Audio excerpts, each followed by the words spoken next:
Welcome to LOA Today. I'm Walt Thiessen. With me today is abundance teacher and money coach, Jody Lynn Creighton. This is your daily dose of happy.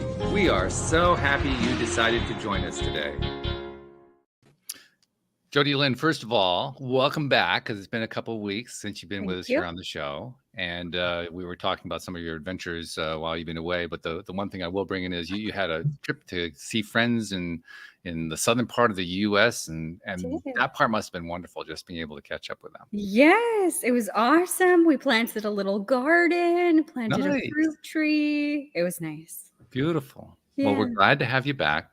Now, you know me, I would normally take a topic like this and I would try to find some way to come up with clever wording and so forth. This one is so edgy, I'm not even going to try. Yeah.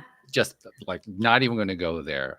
Instead, I'm just going to bring our guest on, let her introduce what it is that she's interested in, what her topic is about, and we'll just go with the flow like we normally go. Because if I try to put any kind of spin on this, it's going to come out crazy.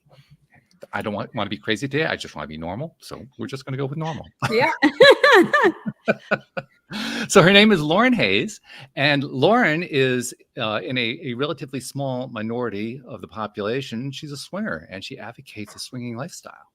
And we've had various kinds of conversations here on the show about sexually related stuff of a wide variety of kinds. I recall we had somebody on who was lived kind of like a free lifestyle, but she didn't self-describe as a swinger. Lauren, I think you're the first actual self-described swinger to be on the program. So wow, yeah, always exciting to be a first. Yeah. Now there may have been others who didn't own up to it. I don't know, but right. I can only go with what they tell me. Very likely the case. Yeah, I would think so. So, all right, now this is a pretty unusual lifestyle choice. So, give us a little bit of background on it. How did you end up? In this place? Yeah, so I want to speak to the swinger thing first, which is so I'm a relationship coach, and I work mostly with ethically non-monogamous couples. Okay, fair enough. So the ENM, ethically non-monogamous, is sort of the broad umbrella term for the whole community. And underneath that is polyamorous. I'm going to speak in broad terms, are the polyamorous and swinging. And those are kind of the two models, if you will. Now, there's all kinds of crossover between the communities and all these things. And we all do fall under that ethically non-monogamous umbrella. Mm-hmm. So I work both with polyamorous and swinging couples. Okay. That's an interesting term too, ethically monogamous. Ethically non-monogamous. Non-monogamous, excuse me. Yes, yeah, sorry. ENM is easier to say. ENM, yes, that's quicker, right? But it also goes by consensually non-monogamous or just open relationship. It's another term that people will use. And so, to people who don't know anything about ENM, it's just enough to say you're ethically non-monogamous. To other people in the community, then we start talking about what that means to them, and that's one of the things we're going to talk about, is everybody gets to create whatever they want to create in that relationship. Well, where does the ethically part come into it? Yes. So the ethically non-monogamous part comes in to say that everyone involved in these situations knows everything that's going on and is consenting. Okay. So this is distinct from, some people will get confused and think that when you're in a monogamous relationship and you cheat, that makes you non-monogamous. Yeah, it doesn't quite work. It doesn't. No. It's called cheating or an affair. We already have terms for that. So in our world, we usually drop the ethical part of that and just say non-monogamy for that reason, because we already have terms for unethical monogamy. And so this is ethical. They're a lot less mouthy, yeah. Yeah. These are just really long terms. But yeah, so we just kind of drop it and call ourselves non-monogamous, knowing that if we call ourselves that, it is the ethical type. Okay. Got it. It's an interesting word to choose, ethical, because what you're suggesting with the use, with that choice of use, is the idea that because people are voluntarily, consciously making a decision to be involved in this kind of activity, that is by definition ethical, which personally I have I kind of have strong empathy for that one. I just know that there are also some other people who would say, no, no, no, no, no, no. So that's what makes it an interesting choice for me. Yeah. And I imagine you kind of get pushback on that sometimes too. I've never gotten pushback on the term ethical, so I love that you're giving me pushback on that, actually. It's like, well, this is about as far as I can push back, because I'm like I said, I agree with the term. So. Yeah, I mean, there's going to be the folks that don't believe that this can be ethical. And I would say that's sort of the people we're not talking to, because they're never going to, I mean, then they can use the other term, consensual non-monogamy, if that makes them feel better. But I would say, between E&M and C&M or open relationship, they're all used pretty regularly. And how did you end up in this field? Okay, so how my husband and I ended up in this is it requires a little bit of a backstory. So when this was maybe, gosh, how time flies. This was maybe 10, 15 years ago now. A friend of a friend approached me. So I had connected with him at several of her parties. Now, I am a firm believer that men and women can be friends. So that might be my second controversial thing to say today. But, we had connected several times just at parties, and he was like, oh, I'd love to get to know you better. And I was like, yeah, me too. So we met for coffee one day. And he asked me whether I had read a book called Sex at Dawn by Christopher Ryan, which is a popular book in the E&M community, which I have to admit I haven't read, but I know the basis of it. And I said, no, I have not. And then he brought up that he and his wife were polyamorous. And so I said, well, and he thought maybe my husband and I were too. Evidently, I was putting off some kind of vibe. I don't know. Maybe that was foreshadowing. So either way, it works for me either way. I don't care. Yeah. So I said, no, we're not, but that is fascinating. And I would love to know more about that. So we had our coffee. We talked for over an hour. I asked 100 questions. He answered all of them. And then I went home and told my husband what had happened. And he was, first like, oh, I'm not surprised he was actually hitting on you. Then, he was like, wow, that is fascinating. And then he asked me a bunch of questions. And so I kind of said, now we weren't interested in it at that time. Mm-hmm. We had small children. We were in that exhausted stage of life. And it was not even remotely interesting to me at that time. And I will say it added an energy to our relationship. And it was very exciting that someone was like approaching me and wanted to date me. Mm-hmm. And so this just added a spark. Like my husband and I always had really great sex for like a week. It was just sort of off the charts because this extra energy was added to it. Regardless, we still didn't have interest in actually participating in that at the time. So fast forward to about 6 years ago, and I was just walking through our bedroom very casually one night. And he said, he was working on his laptop. And he's like, I feel like there's just something more. And I don't know how I knew, but I knew he was talking about our relationship. So it kind of stopped me in my tracks. And I was like, what does that mean? And he said, I don't really know. I just feel like there's something else. And I said, do you want a girlfriend? And he's like, I don't think I want a girlfriend. He's like, I really don't know. I just feel like there's something more out there. And so it just started from that conversation. Now, what came up for me in that one conversation were all the things that you would imagine came up for me. Am I not enough? Are we not happy? I'm like, I thought we were really happy. He's like, no, we're really happy. So it was just a very confusing conversation for me. And there are reasons why the way he brought it up was actually very good, but we can get into that later. But what it started was an exploration. I'm going to give you the abbreviated version. So it did create we both started doing some research, like what else is out there. And I was a little like, I don't even know what I'm looking for. So I was looking for sexual retreats for couples and things like that. But most of those things were targeted at couples that were failing, save your marriage and, get the spark back. And we're like, we have so much spark. I don't think we're the Not right. quite the issue. Yeah. Well, that's not the issue.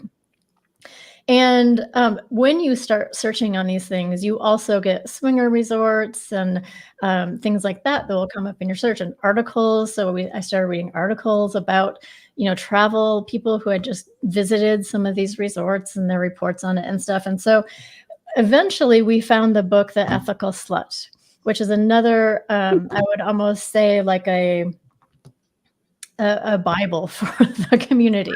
Because it was one of the first. Now there are many books about non-monogamy, including mine by the end of this year, but there weren't a lot, at one time, and they were really the first to have this book. So once we discovered that book, we already had a weekly date night in our calendar. It's just something we always did. And so we started to talk about one chapter at a time. We would read each chapter for the week and kind of have a little book club about this. And every week we would talk about like what's interesting, what's not interesting, what is sexy, what is not sexy. And, my biggest fear at the time, and actually to this day, is that we would end up wanting different things. But, whatever reason, we stayed interested in the same things and went down the path of swinging. So I would say that our process was pretty quick, like from our first conversation to the first swinger club that we went to was maybe a few months. Wow. Yeah, that is quick. Yeah, I have trouble just envisioning myself at all in that mental space. So Jody Lynn will tell you I have a reputation for always knowing exactly what the next question is to ask. And so this is one of those conversations where I could actually have moments where I have to stutter and stop and say, okay, where do I want to go with this? Because it's so far outside of my experience. It's so far. Yeah, it is far outside most people's experience. And that's sort of one of so you said something in the very beginning that I'm an advocate for the swinging community. I don't want that to be misinterpreted that I'm advocating that everyone should be ethically non-monogamous, because I don't feel that way by any means. What I do feel is that I wish more people knew about the community and the options that it provides within relationships. Because here's the thing, and you'll totally get this. We grew up in a monogamous culture. Mm-hmm. We just do monogamy because it's what we know. In fact, we're not even taught very well about how to do monogamy. Mm-hmm. But it's just what we do. I like people to know about the non-monogamy option. And even if a couple turns to each other and says, wow, that's interesting, but not something that would work for us, not something we're interested in, whatever they say, those people are crazy, whatever they say. Now, monogamy just became a conscious choice. Sure. Oh, yeah. Once it's part of a conversation, then by definition, it's a conscious choice. Or either way, it's a choice, no matter which choice you're making. Yes. And my book is very much aimed at everyone, including very much monogamous people, saying, here are the relationship and life lessons that I have learned through non-monogamy that we can all learn and benefit from. And you don't even have to be non-monogamous. Okay. Yeah, so that's the basis of that. And because there are a few things that people just, I think they hear non-monogamy and they think that it's just, especially here swinging, and it's just sex. And it's, I think there's a lot of great misconception about what that sex looks like. We can get into these misconceptions in a second. And then, oh, sorry, I kind of lost my train of thought on that one. But I did totally lose my train of thought on that one. That's right. We'll come to your rescue. No problem. Yeah.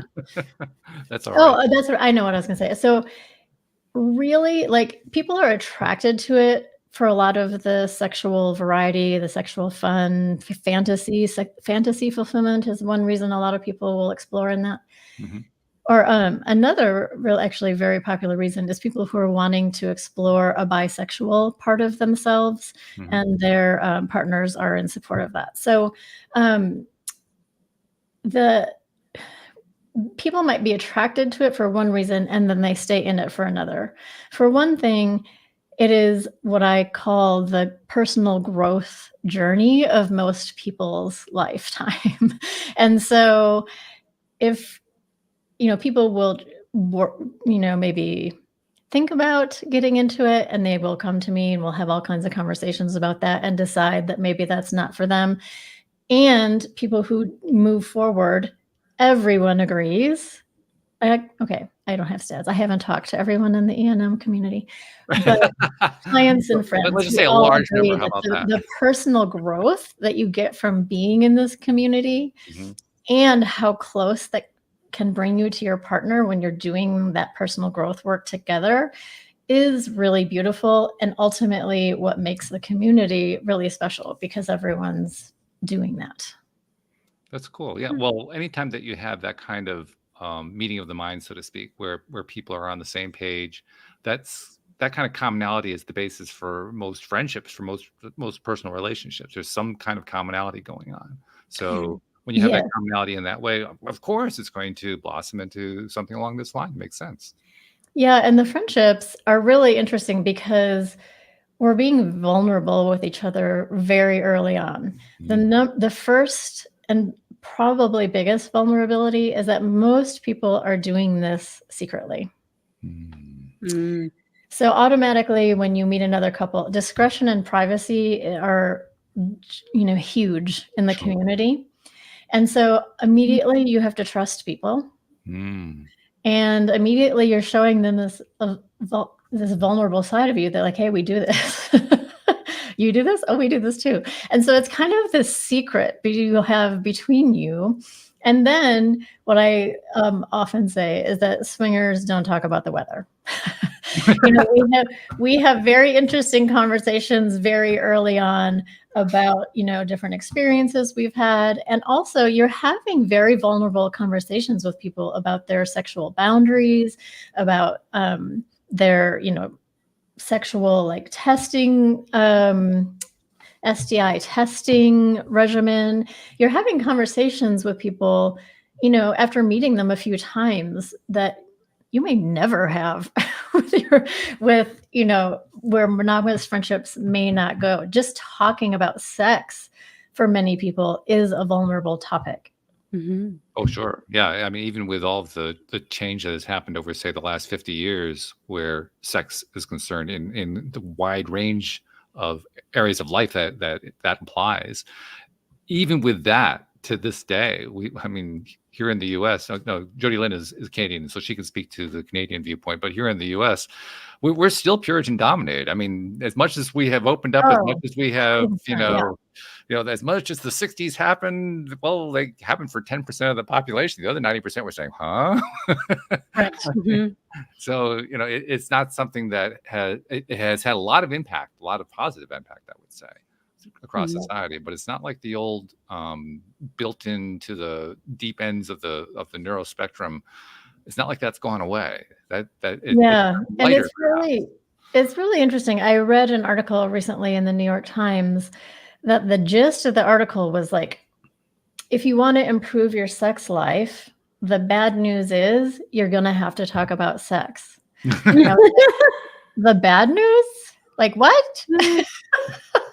Because that is such an uncomfortable topic for so many people. And that actually makes me really sad.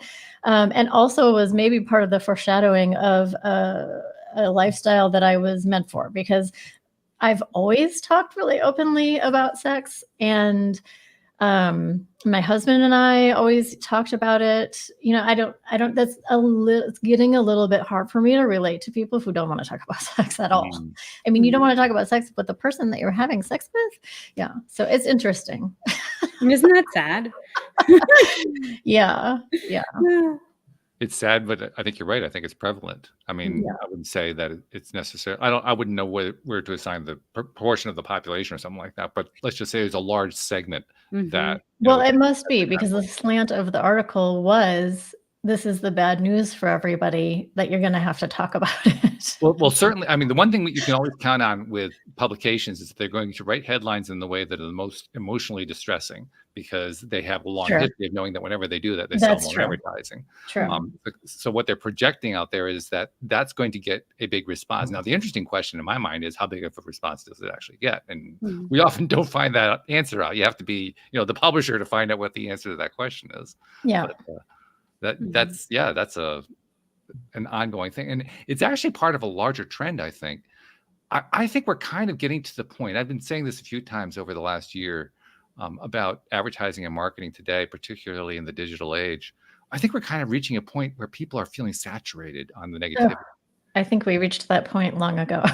Well, for many of us, for me, I reached that point around 1995. But I think for the population as a whole, I think the population as a whole is saying enough already. Yeah. I mean, it hasn't really translated yet into a significant shift in the way marketing and advertising is done. But you can kind of see, I mean, there is a lot of what they often call fatigue in advertising. The fatigue is growing. And marketers are having to deal with that fatigue. So this goes far beyond just topics about sex. This is about anything that publications go negative on, which is literally everything. Yeah. But I mean, okay, so that's the interesting paradox in our culture, I think, which is we are puritanical and we're not supposed to talk about sex. Mm-hmm. And we get sold sex every day. Yeah. And so even we were just talking about that reality show, The Secret Lives of the Mormon Wives. Mm-hmm. That was sold as this show about these the TikTok moms who went, who started swinging. Mm-hmm. Like when you actually watch the show, no, it's not really true. And that was just what are they doing? I mean, I haven't seen the show. Headline. There was a scandal behind it, but that was just the headline to get people to watch a show. And I think it is working. Apparently. That's Jody Lynn, Yeah, I just started watching it yesterday, and it was interesting because I was like, wow, scandalous. Let's watch this. Yeah. And I remember thinking last night, because they did like a clip of like what's to come or like whatever. They seem to do that at the end of every single episode. Yeah. And so the clip that was to come, they were showing like this girls' night, and it was like, who have you fantasized about? And then there's girls kissing, and it looked like super risque and whatever. Mm-hmm. And I was like, oh wow, interesting. And then when it got to the episode, it wasn't that at all. Like it was so interesting that they pushed so hard on that piece.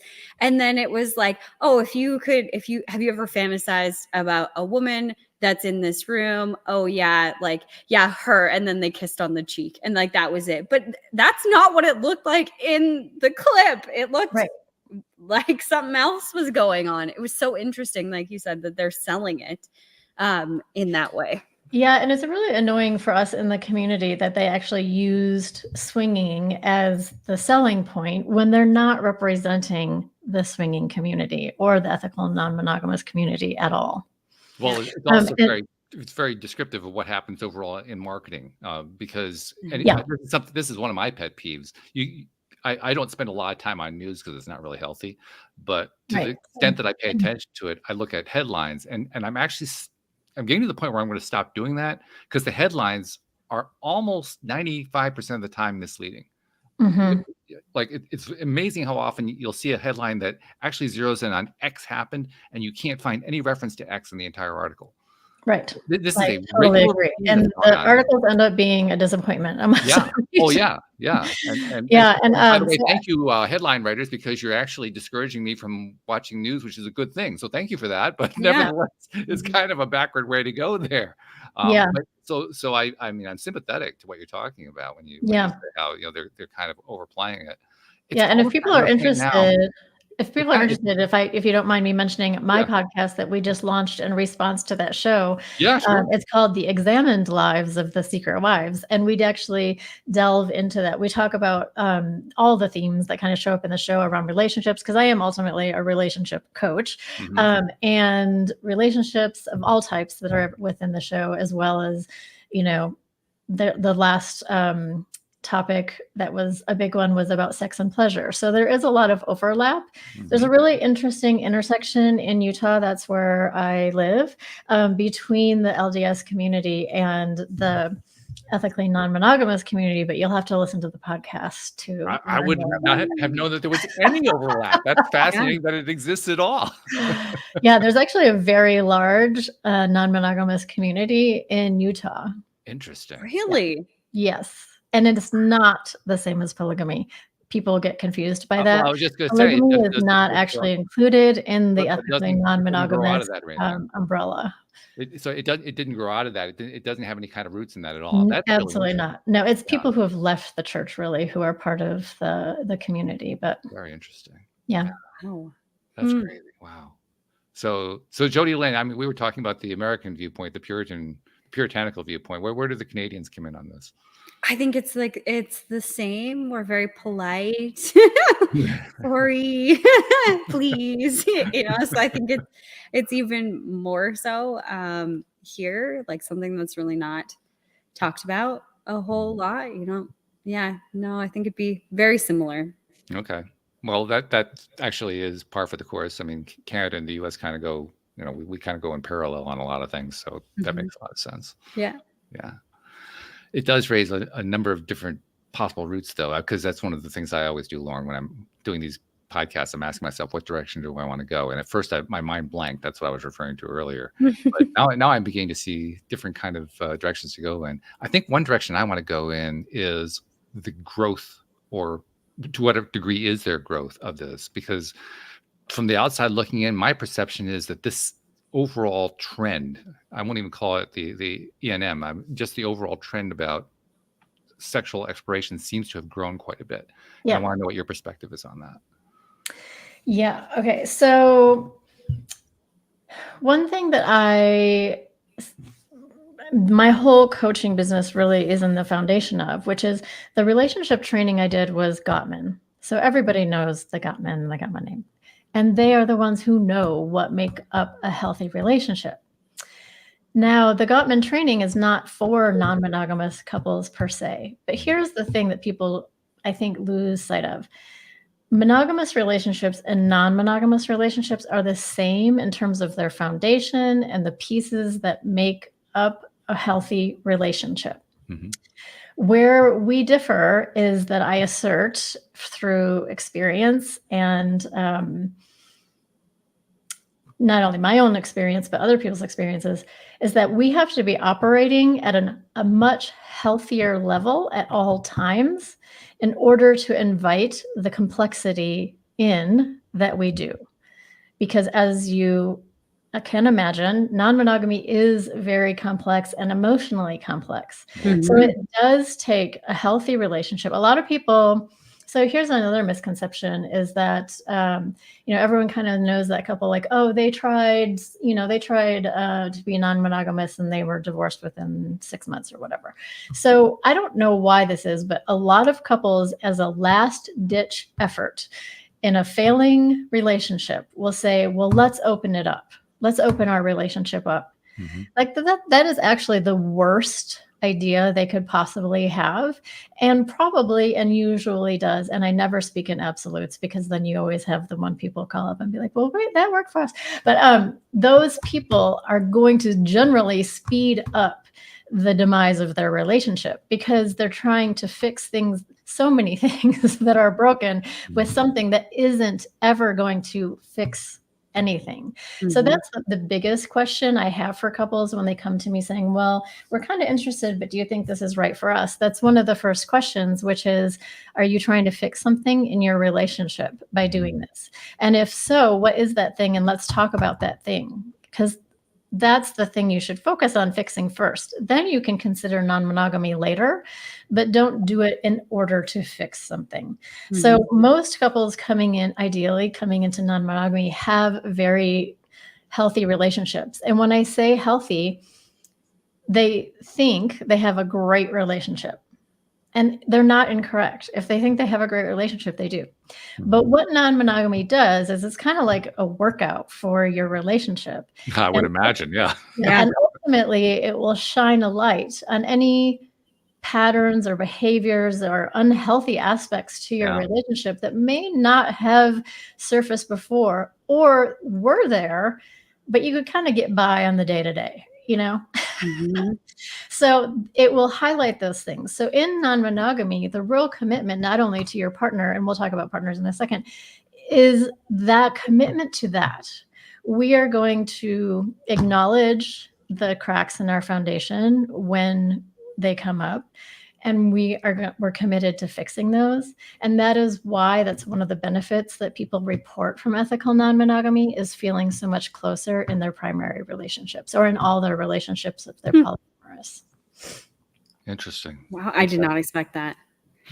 What did you expect, or can you say? I don't know. Well, I just thought it was all about sex. I never really thought about it any deeper than that, because I think that's how a lot of people portray it, whether they're like meaning to inside of the community or not. Like, but you just hear things through the grapevine. Oh, this guy I work with, him and his wife are swingers, and like she's got a girlfriend, but he's not allowed one. And like it's this crazy sex capade that they have. Like I just never thought about like the deeper things that it would magnify, but it makes total sense, because even thinking about it, there's like insecurities and like, I could never do that. I could never share my partner. I could never, but like a lot of this stuff is coming from a place of insecurity in myself, or like worry about not being good enough for him, or like all of these other things. Cause you're right. It adds so much more complexity to the relationship when you do that. And that's why I'm saying people really need to feel secure going into it, because their insecurities are going to come up anyway. And so that's just like one of the reported benefits. And I think it's interesting when you say that. I think people think about the sex and they stop there. But even in the example you used, if she has a girlfriend, that's likely a deeper relationship than just sex. Yeah. And so she now has two relationships that she's managing, or maybe they're all three in, some kind of relationship. That's the thing. And I want to make the distinctions a little more clear. So in polyamory, they are having romantic relationships and loving, falling in love with multiple people. In the swinging community, that is, I would call them deep friendships, and we have a lot of friendships, but we don't go to romantic and falling in love. And so, depending if that couple is polyamorous or swinging, either way, they do have a respectful relationship with that third person. It's not probably just about sex. It might have started out that way, but these are all friendships to some level. Mm-hmm. What you're talking about there starts to touch on where my own confusion would come into it, because for me, any kind of sexual relationship starts with the emotional relationship. I realize that kind of puts me in the minority where many males are concerned. No, it doesn't. But it doesn't. Oh, okay. Well, that's nice to know. But the point is that that's where I come from. And so for me, the whole idea of being involved in more than 1, 2, 3, 4, I don't care what the number is, where I have emotional connection, that's incredibly confusing to my mind. I can't divine it. I can't make sense out of it. And I'm impressed that other people can. Yeah. So that's the other thing I'll say. Like, I think people have this idea that, you go into a swinger club and it's just a bunch of naked bodies and you're expected to jump in and Yeah. Like, I think this you're not going to see me walking in that club anyway. I think this is the visual that people have, and this is not at all how the community works. And so I think a lot of people stop right at that vision.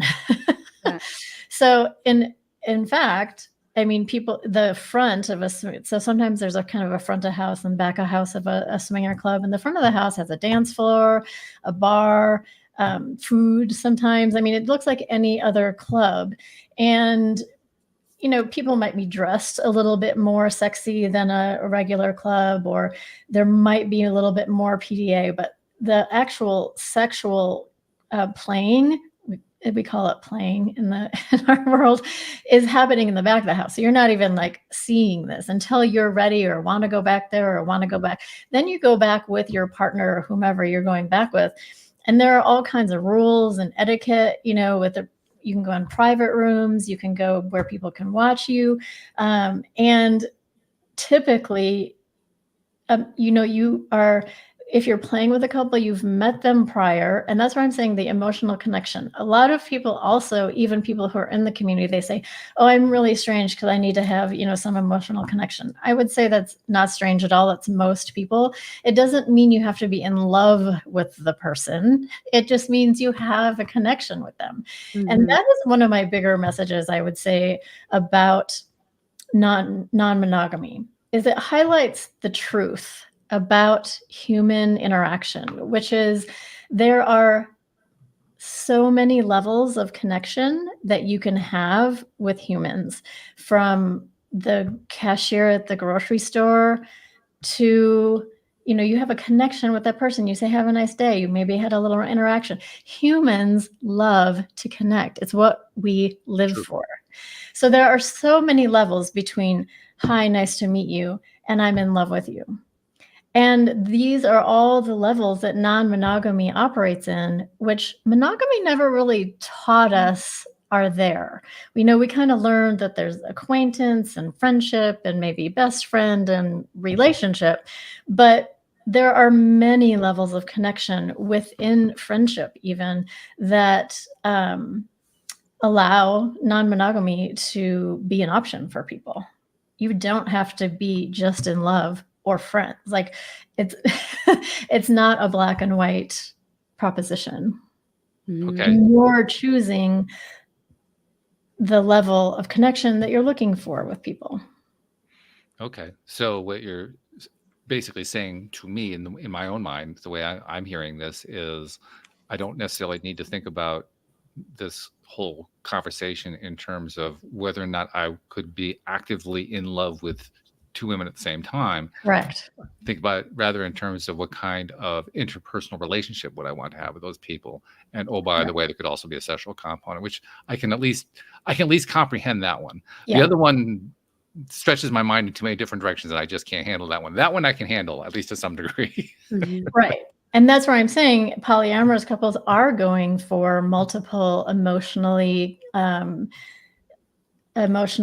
committed relationships. Swingers are not. Then there's everything in between, because, by the way, non-monogamous people don't really like to be labeled. So they're always like, well, we lean polyamorous, but we do our own thing. Or we, kind of are swingers, but we do our own. Everyone's doing their own thing. And that's true. That's what I say. So one of the things that I say, and it's all over my website, is non-monogamy can be anything you want it to be, as long as everyone knows about it and everyone is consenting. So that's the beautiful part of choosing non-monogamy. And actually, the beautiful part of choosing monogamy is that every relationship should be a creation between people that really works for them. And that can look like so many different things. I mean, my imagination can't even come up with all the ways that a relationship could look and work between two people or three people or four people or whatever. It's none of my business how it works for them.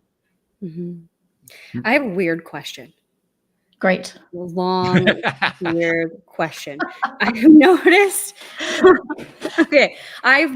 and in my previous, dating life, I've been married for 6 years now. But like watching my husband's, he's got a really good friend and he's younger than us and he's going through dating and, whatever, right? And something that always comes up is he'll be like super upfront with ladies. Like, I'm not looking for a relationship. I'm just looking for a good time. And then they'll be like, oh yeah, I'm just looking for a good time too. Wink, wink, like thinking that they can persuade him or change his mind, or once he gets to know me, whatever. So do you think that because of the depth of vulnerability that you have in that community, like right off the bat, because of the sexual side of things, as well as like the privacy side of things, do you think that is like that problem of people being I don't want to use the word delusional, but I can't think of another word. Let's say delusional or trying to like change people's mind. Do you think because of that vulnerability, that piece doesn't enter into the equation because people have to be really honest with themselves and others? Or do you find that that also enters into? More the first that you said, that, and this is where it can get very tricky. I have, there are single people in non-monogamy also, and they either date each other or they date outside, and dating over that line is what I call it, into the, so this term is kind of fun. There is, when you are in the swinging world, we call it lifestyle or the lifestyle, which can be confusing to people outside because you're like, what lifestyle are you talking about? It's helpful I to know think what the that's also nomenclature because a lot of people don't like the term swinging. I mean, it's helpful to know what the terms are, because if you And the terminology, you polyamorous folks don't really use that term as much, but I'm going to use a couple of these in this description. So that's what I wanted to say. And then people that are not in the lifestyle or not in E&M at all, we call them vanilla. Yeah. Okay. So it's kind of like the muggles. They don't know what's going on. We're hidden in plain sight. Okay, but that can get a little tricky when you're, single and dating outside. And so I would say my general, I don't give advice because I'm a coach, as you can relate. But what I will say is it gets tricky if you try to date, if you are in the lifestyle and you try to date outside of the lifestyle for that reason. And there's two things going on there. People will be very honest about, I'm non-monogamous and this can appeal to people on the outside or not. And that person may say that's appealing to them only because they're interested in that person. The honesty with oneself and others cannot be overstated in how important that is. And it can be tricky to be honest with oneself, as we know. Yes. And so there is, that is what creates a lot of the complexity. But in general, so I will know people. So like I mentioned, the sexual fantasy will be a reason that people will sort of start exploring non-monogamy. So let's say they want to have a threesome. Very, very common. So they tell me, well, we just go to clubs and we try to find another woman, or we go to clubs and just try to find another guy. And I'm like, yeah, your chances are so slim. And you might really offend some people in the process, which is fine. We are what we are. But if you're doing this within the community, there are sort of guardrails and things that are known about everybody's expectations. Now, you still have to ask a lot of questions, like I mentioned before, like, how do you guys operate? What are your boundaries? Like all these things. But there is like a platform of understanding, if you will, if you're already part of lifestyle. That makes sense. Wow. Totally. Yeah. Well, it makes sense in that if you're going to have a community, in order to describe it as a community accurately, the community has to have its own norms. I mean, otherwise it's not a community. Right. Right. So from that point of view, it makes total sense. Yeah. The challenge, it strikes me that actually there's two challenges where this particular community is concerned. One challenge is true for any community, which is trying to define what those norms are. And that's something that I think kind of happens over time. The second one that's involved here, because I think the way you described it was it's kind of like hidden in plain sight, is, okay, how do you know when you're there? Yeah. I don't know of a better way to describe that. How do you know when you're part of that mindset that's in that community? And I don't know. Are there clear guidelines on that? Do you know? Is there such a thing as being outside looking in versus inside looking in? I mean, where's the line on that? I mean, everyone starts, generally speaking, on the outside looking in, because as I mentioned, I don't think I know anybody who has grown up with non-monogamy as kind of part of their world. There are some, obviously, because, this has been a thing for a long time.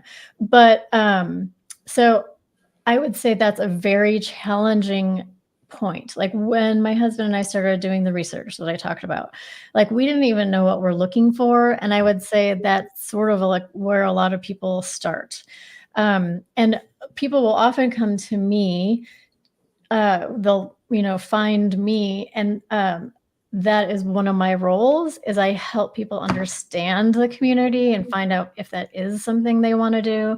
I'll help them make a plan, because I think when you're entering something like this, you want to take baby steps into it because of the complexity and the emotional complexity and risk that you're taking. And so there are very healthy ways to enter the community, and there are unhealthy ways to enter the community. And I see plenty of relationships that even survive the unhealthy ways, but really, why? Why? And, in some ways, I would say that my husband and I made a lot of the typical mistakes because we didn't have a coach. But that's part of my reason I wanted to become one, because, what a different experience that could have been as we kind of, muddled through a lot of experiences. Mhm. Different, I can understand, but would it have been substantially different? In other words, you're kind of hinting at the idea that if you'd had a coach, that the experience would have been less painful or less challenging or less difficult or something like that. And the only reason I bring that up is one theme that plays out a lot here on the show for all the different topics that we do is that the best growth happens when we're most challenged, when we're Yes. in the most difficult, traumatic, painful situations. So it kind of goes against the grain to say, I mean, and by the way, it doesn't, because I have a lot of respect for all the coaches who appear on the program, because that's what they all do. But it kind of goes against the grain to say, well, I'm going to coach you through it so you don't have to get the bumps along the road. And that's No, not I'm not saying there won't be pain. That's Yeah, the thing. they're As gonna there happen. will be discomfort. So there's two things that I tell people you're signing up for if you want to go down this path. You're signing up for discomfort, and you're signing up for awkward. Because this is something, but it's going to be so awkward if I say no, because like you were talking about the polite thing, people recognizing that they're going to have to reject other people is like a big stress point, because like how, I want to be nice and polite. Well, you can reject people and still be nice and polite, but yes, you are going to have to do that. So you're signing up for awkward, you're signing up for discomfort. Now, here's what I will also say, and I think we all know this to be somewhat true in personal growth. A lot of beautiful change can happen in discomfort, and it does happen in discomfort. Mhm. It doesn't happen in trauma. Mm. Mm. I like And that. so you have to come out of the trauma and then start healing the trauma. Now, I am not suggesting that if you just jump into ethical non-monogamy, that is going to be a traumatic experience.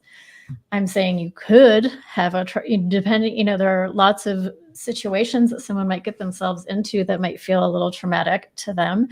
And one really big red flag, I would say, is, and this is one of the biggest lessons I would say my husband and I learned, and that I learned, is codependent tendencies are not healthy, and they have no place in non-monogamy.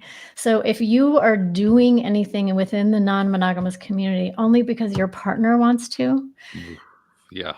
that's a recipe for disaster.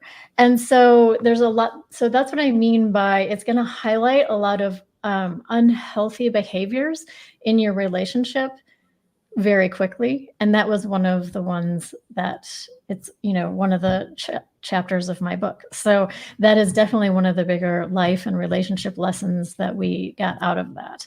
And so, my point about like the growth, being uncomfortable is great. You have to start recognizing like, oh, this is too far in my outside of my comfort zone. And that is a practice in itself. So that is why I always recommend baby steps. Yeah. Well, yeah, baby steps among other things, I would think. I mean, not just baby steps, but also taking steps before you even take the steps of evaluating, is this really something for me? Is this something that I really should be exploring in the first place? Right. Mhm. Yeah, and it's interesting because, like I mentioned, the swinger club that we went to. So I have couples who go to a swinger club and they're like, we went and that's not for us. Well, that is one scene in the community. Many people have never been to a swinger club before that are in the community. And so that's another reason a coach can be helpful, to be like, well, there are many different ways to enter the community. You don't have to love a swinger club to be part of it. So it's just another, like, you don't know what you don't know, right? So Mhm. that's always where the coach can be helpful. Yeah, that's true. Anytime that you know there's something you don't know, that's absolutely the time to bring a coach in. No doubt Mhm. about that. Yeah. I have a couple ways to go. Jody Lynn, did you have something you wanted to go with? No, go ahead. Okay. I think where I want to go is how you navigate, or do you even find yourself having to navigate? Maybe I'm making an assumption here. Well, I'll go with my original question, then I'll let you correct me if needed. How do you navigate those situations where you're dealing with, I'll call them the extreme no. You make contact with somebody, you're proposing some ideas, and you get strong pushback on it. Like, oh no, I would never consider doing something like that. Well, what is your underlying assumption there? I'm not sure I have one. I guess the underlying assumption is that could be a very uncomfortable situation for many people. Yeah. Having to deal with that level of, really strong boundary going on. Yeah. So I would say that does play maybe into a misconception that we just meet up and have sex with each other. So typically there's a lot of social, and for every couple, this is different in how much social interaction and connection you're going to have before you end up in a bedroom together. And this is where I was talking about, hopefully long before you get into the bedroom, you're having these conversations, because there are certain boundaries. For example, I'll just throw a couple out there and you can learn a couple new terms. So there is soft swap in this is the swinging community. There's soft swap versus hard swap, full swap. I'm sorry. I just gave you the wrong term. It's full swap. And soft swap is you're not having penetrative sex, but probably everything else. But because everyone's defining everything for themselves, you got to find out what soft swap means to this particular couple. Same with full swap. That generally does mean penetrative sex, but still within that, people are going to have their own boundaries. And so there's so much conversation that should, at least I will say, be happening before you get into a bedroom. And there's also same room, separate room. Some couples swap and like to be in the same room. Some like to be in separate rooms. So if you went with a couple in the bedroom and they're like, oh, we're separate room, oh, we're same room, like that's a complete incompatibility. So these are all things that you have to discuss before you get yourselves into that situation. So I'm going to say that not only is this a community where you have to really have a good, healthy primary relationship and good, healthy boundaries, but I'm going to take what you said to the nth degree. You've got to be willing to talk about everything, really. Everything. Like with nothing left unsaid. Everything. How did that conversation begin with you and your husband? Because I think without a coach, how would you even, like, I would never have thought of those questions, but somebody should ask them those. It's just like you go to this club or you go to this place and then all of a sudden somebody comes up to you and is like, hey, do you like soft or full? Yeah. Or, together so The Ethical Slut, that book was sort of our coach, because that was our reference guide, if you will, into the world, what the menu options were, how to voice. And here's another thing, another chapter of my book, using your voice. Is a very big life lesson that you're going to come out of lifestyle with, because you have to communicate to your partner your wants. You have to communicate to people that you are just meeting what you want and you don't like. You have to, come up with polite ways to reject people with your voice. I mean, there are so many uses of finding and using your voice that is another benefit from people in the lifestyle, is that there's like a confidence and a trust in themselves.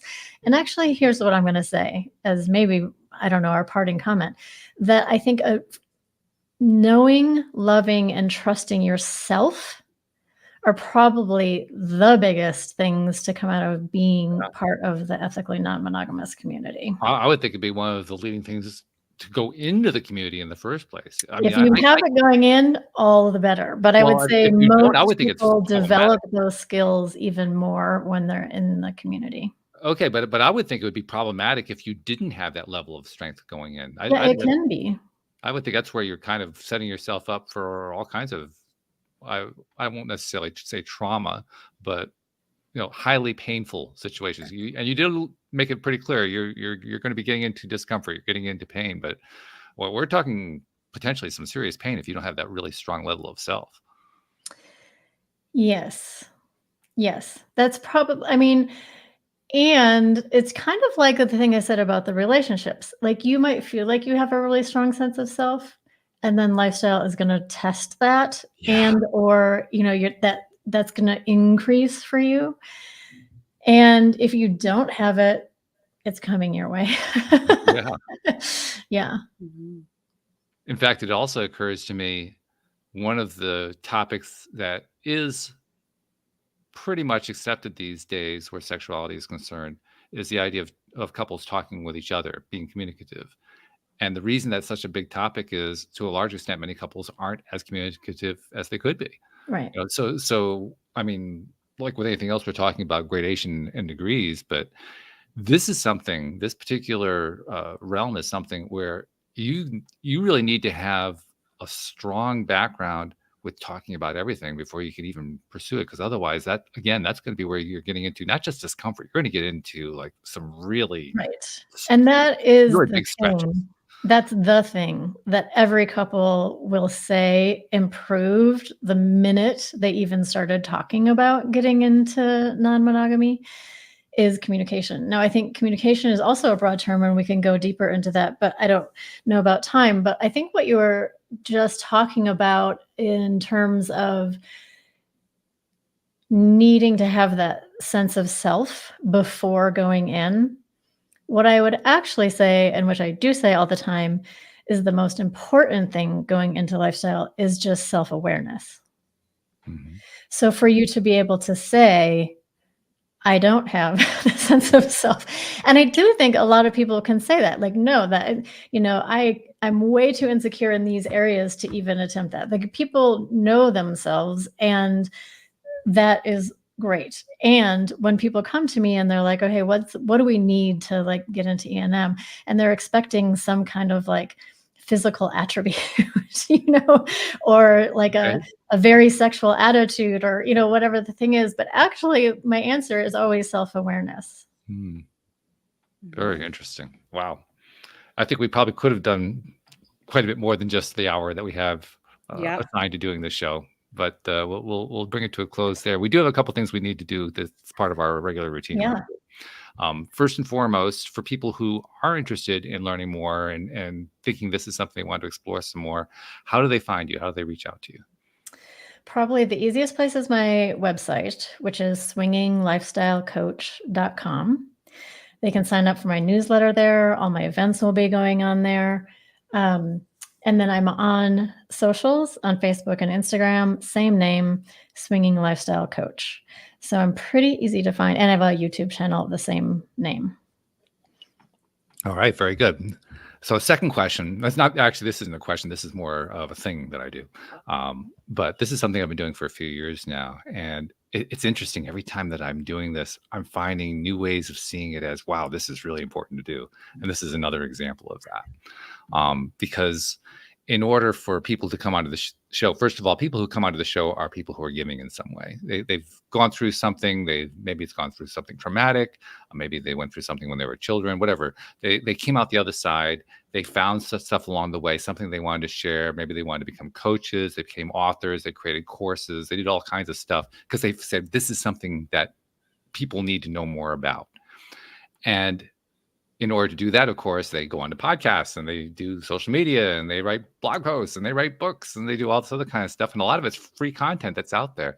And I noticed a few years ago that people who put out these free content, we kind of all, and we do the same thing here because we're putting out free content. We just kind of say, well, yeah, it's going to go out there and hopefully we're helping people and so forth. But we never actually get acknowledged for it.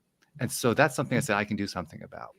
So, Lauren, on behalf of those people you've never met, never seen, never will meet, never will see, who've been consuming your content, who've been hearing what you have to say, who've been reading your stuff, who are going to be reading the book that's going to be coming out sometime soon, on behalf of those people, thank you for what you're doing, because you are performing a very important service to a segment of society that really needs that service. Wow, I really appreciate that. Yeah, I think it's Beautiful. really important. Thank you. And every time I say that, it's always in a different context, a different topic, and so forth. It's amazing to me. It really is true for that one. It really is true for that one. And here it is once again. It really is true for that one. Wow, Right. it's so important. So thank you. Yeah, on their behalf and on our behalf, thank you. And then the last thing we always like to do is I have co-hosts like Jody Lynn who are phenomenal, as you can tell.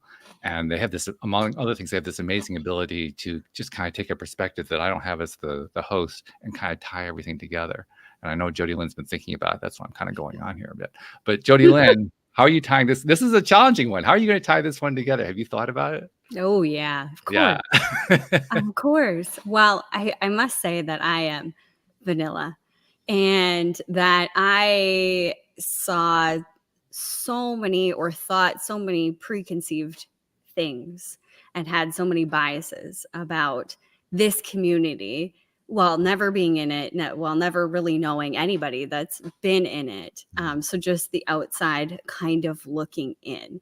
And you've completely changed my perspective, Lauren, and I really appreciate that. And I think that the deeper message that you came with today of it's about growth, not just sex, is true. And I think that this radical vulnerability that you have to have inside of this community, of course, ripples out this tremendous personal growth. I can think of 1,000 things that you would have to become conscious about or self-aware about that you never thought about in your regular, day-to-day lives or your regular relationships. So I'm really excited about your book coming out. I'm really excited about the work that you're doing because I think that being conscious in this way, choosing monogamy or non-monogamy, and even just the self-awareness, the deep self-awareness that you will have from yourself, understanding yourself at this level, on this capacity for individuals being, regardless of what their sex life is and where they want to go next in the bedroom. I think this will cause a tremendous change in our world for the better. So thank you for your work. Wow. You guys are good. I tell you, I have Thank great you. co-hosts. I'm going to be on cloud 9 the rest of the day. I've never had so much acknowledgement in 5 minutes.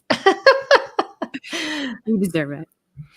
See, that's one thing you need to know about our rules. Our rules are we like you to feel good here on the show. That's why we call it your daily dose of happiness. Yeah, I've had the best time. So thank you for having me on. Well, we're glad that you were here, and thank you for sharing really, really useful and interesting information. I have to admit, like Jody Lynn, I didn't know what to expect from this conversation. I knew it was going to be far outside of my experience, and that's always kind of cool. I've said before, I find the greatest value from people whose perspectives are totally different from mine. And your perspective is totally different from mine because I've never had that perspective before. Sure enough, I'm learning a whole bunch as a result. So once again, thank you for reinforcing my rule. Yes, I learn the most from the people who have a different perspective from me. So thank you very much. Thank you to our podcast listeners everywhere. We'll see you all next time here on LOA Today. Goodbye, everybody.